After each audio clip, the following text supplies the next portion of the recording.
O estado de São Paulo é um dos maiores consumidores energéticos do país, cujo consumo vem crescendo anualmente. A indústria paulista representa o maior parque industrial do país e é consumidora de grande parte da energia produzida no estado. Existe uma grande preocupação quanto aos rumos que tomarão as questões energéticas no futuro. A matriz energética do estado possui uma capacidade de produção de 23 gigawatts, o que representa 15% da produção brasileira. A maior parcela da produção paulista, 65%, vem das usinas hidrelétricas, seguida das termoelétricas, a biomassa, que corresponde a 25% da produção, e os 10% restantes é produzida pelas termoelétricas fósseis, apesar de já existirem no estado instalações de energia eólica e fotovoltaica, ainda não tem representatividade na matriz estadual. A falta de iluminação no principal trevo de acesso à cidade de Morro Agudo, estado de São Paulo, localizado na rodovia Tiradentes, quilômetro 101, tem oferecido risco aos usuários. Trata-se de um local com grande tráfego de veículos e pedestres, principalmente após a inauguração do residencial Cidade Nova, em 2016. Foram registrados recorrentes acidentes com gravidade leve e também acidentes com gravidade alta e vítimas fatais.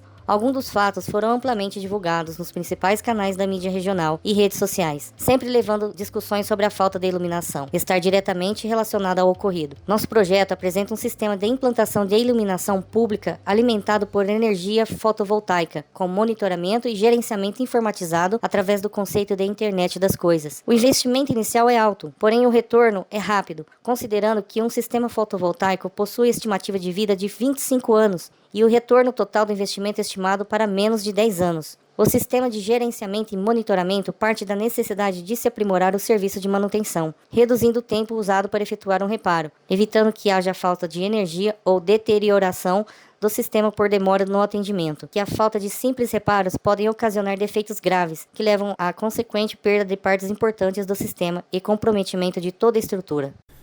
Bom, pessoal, agora eu vou falar um pouco sobre a implementação da iluminação no trevo da entrada de Morro Agudo. Para isso, a gente utilizou as normas de iluminação pública publicadas pela CEMIG, que é a Companhia de Engenharia de Minas Gerais.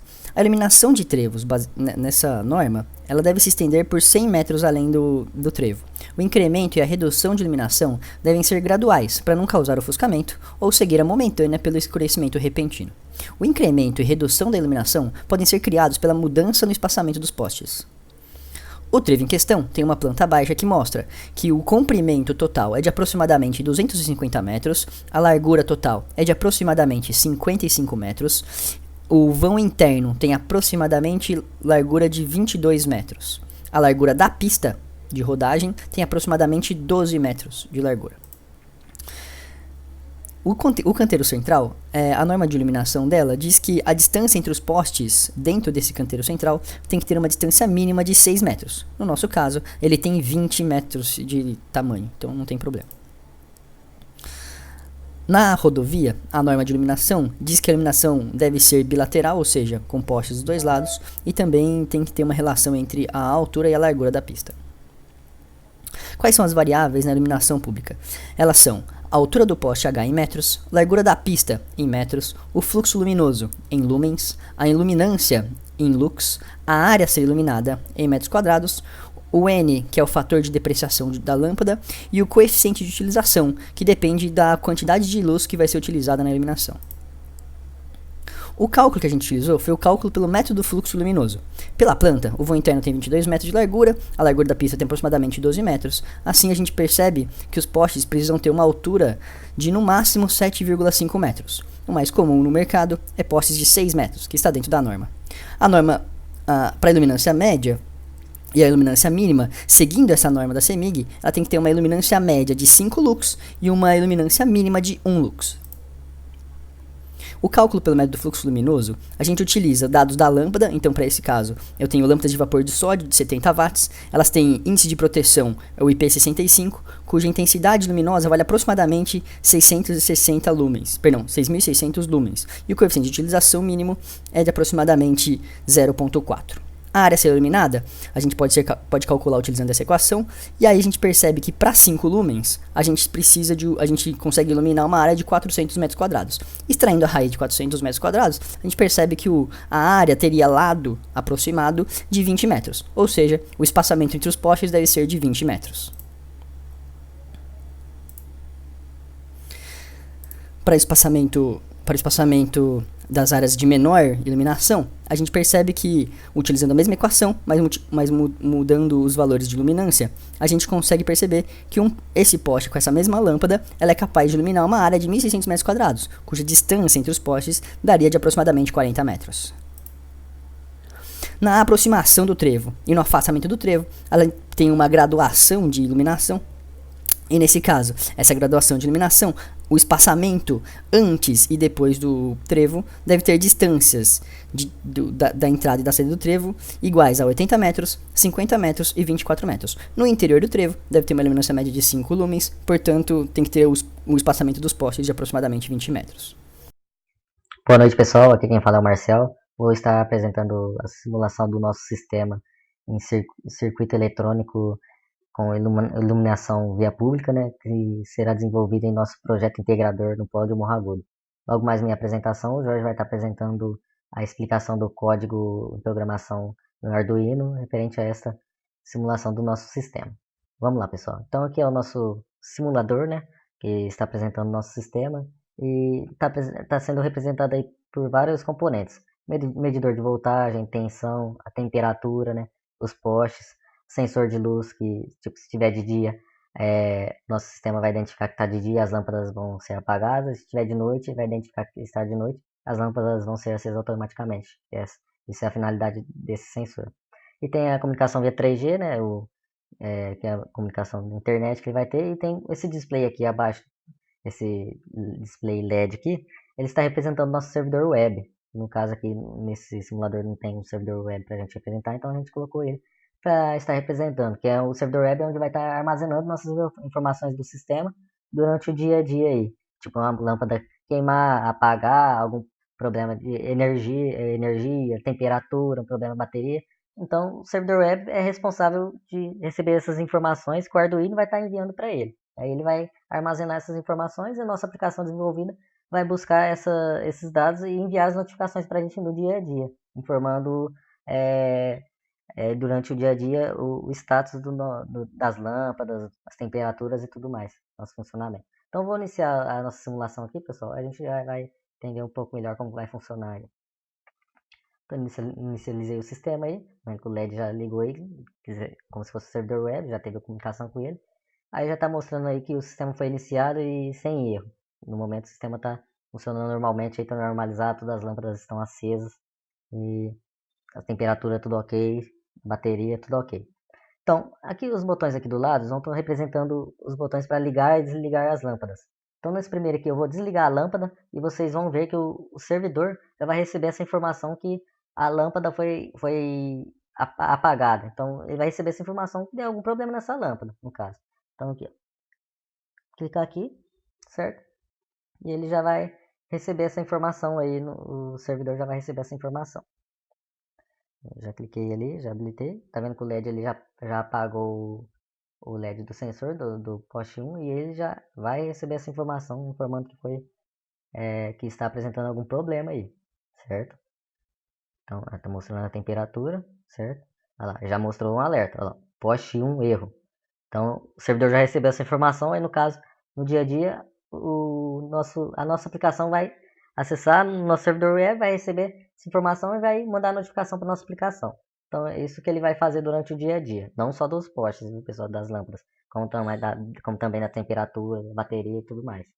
Então, eu vou acender novamente a lâmpada aqui, pessoal. Acende novamente a lâmpada e ele já vai parar de apresentar o erro. Já vai mostrar, como se dizer assim, a temperatura. Vai identificar que está aceso, o Arduino já vai buscar essas informações da temperatura e já vai mandar para o servidor web. Mais um momento aí que ele já vai apresentar. Aí tá vendo que já apareceu a temperatura dele aí. Então aí são os dados fictícios, só para demonstração aí. Na parte de código, a gente usou a seguinte lógica. Iniciamos a biblioteca do LCD, inicializamos a biblioteca da interface de rede e conexão com MySQL. Porém, elas estão comentadas, porque pelo simulador não dá pra gente executar elas. Em seguida, inicializamos todas as variáveis globais. Cada uma dessas variáveis recebeu o pino do Arduino. Em seguida, a gente configurou a interface de rede e definiu que a cada 5 minutos ela vai comunicar com o banco de dados. Também configuramos o servidor de banco, com usuário e senha e o IP do servidor. Em seguida, iniciamos a SQL e a conexão com o banco de dados. Em setup, que é a inicialização do programa, ela vai executar uma vez só. Definimos que cada pino recebe entrada e saída de dados. Também conectamos com o banco de dados e escrevemos no LCD que o sistema foi iniciado sem erro. Na sequência do programa em loop, a gente pegou o pino 1 do fotoresistor do sensor de luz e fizemos a seguinte comparação. Se ele for maior ou igual a 800, ele vai acender todas as lâmpadas, senão ele desliga. Mas dentro dessa comparação, se ele é maior ou igual a 800, ele faz uma verificação no pino da lâmpada.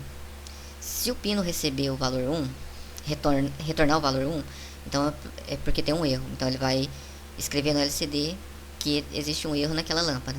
Senão ele vai acender ela. Foi feita a comparação para todas as lâmpadas dentro dessa condição.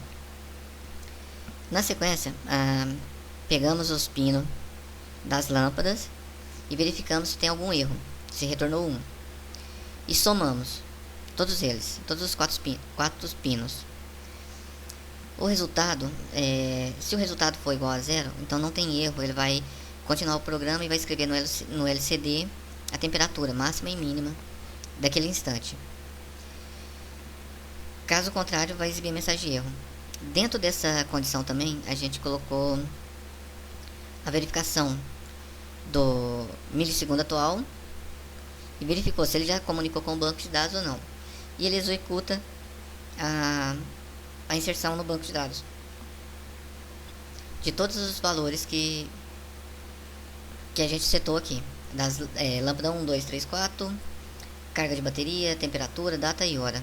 Então essa inserção vai ser feita a cada 5 minutos no servidor de banco de dados. Para apresentar a parte de programação web para o projeto integrador. No PHP, a gente usa o MySQL para poder guardar as variáveis luz e última luz para pegar as informações do Arduino, que são buscadas via PDO. Depois é feito um while para fazer a leitura constante dessas informações e um if para comparar esse valor. O parâmetro usado aqui para dar aceso apagado é 500 lumens lá, que o Arduino solta. Se for acima, a coloração vai sair azul na variável. Na variável não, na página. Se for abaixo, sai vermelho. Aqui abaixo tem o Java, que busca essas informações do PHP. E mais abaixo aqui um formulário em HTML para mostrar. Um botão de atualizar, para atualizar a qualquer momento, sem precisar esperar o sistema. E uma apresentação aqui só, atualização da luz. E no final sai o valor. Aqui, chamado aqui esse PHP aqui, que chama. E aqui é a parte que escreve em azul ou em vermelho. Aí mais ou menos fica assim a cara dele. Nessa partezinha aqui que apareceria o valor quando conectado ao Arduino. Boa noite. O presente projeto integrador aborda a falta de iluminação no principal trevo de acesso à cidade de Morro Agudo. Conforme já demonstrado, o grupo traçou um plano de intervenção com um sistema de iluminação à base da energia fotovoltaica. Foi proposto também um sistema de gestão e monitoramento diante da necessidade de se aprimorar os serviços de manutenção. Segundo projeções do Ministério de Minas e Energia do Brasil, o consumo brasileiro de energia elétrica no ano de 2030 ficará entre 950 a 1.250 terawatts-hora por ano. Esta projeção nos conduz à reflexão sobre a importância das mudanças na forma como o ser humano tem interagido com o meio natural. E pesquisas realizadas também demonstram que a iluminação pública é necessária ao desenvolvimento e segurança de uma cidade, resguardando a população e pedestres ao redor da rodovia. Podendo-se concluir deste projeto integrador que esta proposta de intervenção, apresentando um sistema de iluminação associado a um sistema de gestão e monitoramento, segue as tendências atuais no sentido de usar a tecnologia disponível para auxiliar o governo a gerenciar com melhor eficiência os serviços públicos, proporcionando economia e maiores recursos para a fiscalização das políticas públicas e investimentos empregados.